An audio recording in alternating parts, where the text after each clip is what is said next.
मीर साहब, कल जो 13 जुलाई को लेकर हंगामा देखने को मिला, क्या कहेंगे?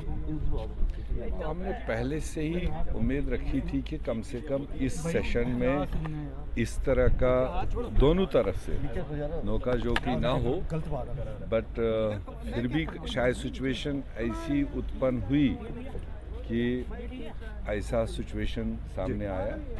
मेरे ख्याल से कोशिश होनी चाहिए कि एक दूसरे के सेंटिमेंट्स को एहतराम होना चाहिए।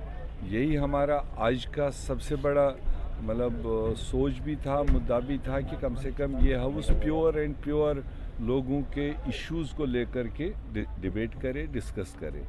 मगर मैं समझता हूँ ये बदकिस्मती है कि कैसे, कहाँ से, किसके ज़बान से क्या स्लिप हुआ, राइट से, लेफ़्ट से, जिससे ये सिचुएशन आई कि अपोजिशन को उठ के निकलना पड़ा। 6-7 साल के बाद मौका मिला, जनता के मसाइल उठते, अगर हम इन पुराने मसलों पर जो है उलझे रहेंगे। यही तो पास्ट की चीज़ें हैं ना, जिससे तलखियाँ हुई।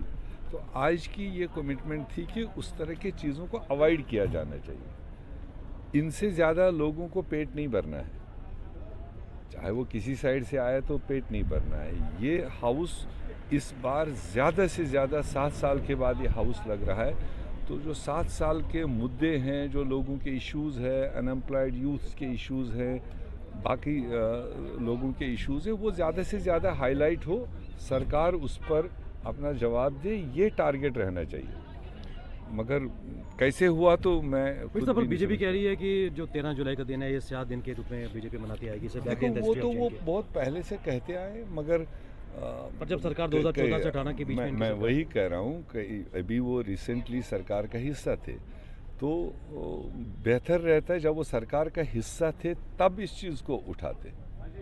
यही तो कथनी और करनी में बहुत लोगों को फ़र्क रहता है। जब मीठा फल खाने को मिलता है तो तब कई चीज़ें पेट में दबा के रखते हैं, तो जब फल नहीं मिला तो इस तरह के मुद्दों को उठाते हैं। ये पास्ट की चीज़ें हैं, उसको अब छोड़ देना चाहिए, आगे के रास्ते नापने चाहिए।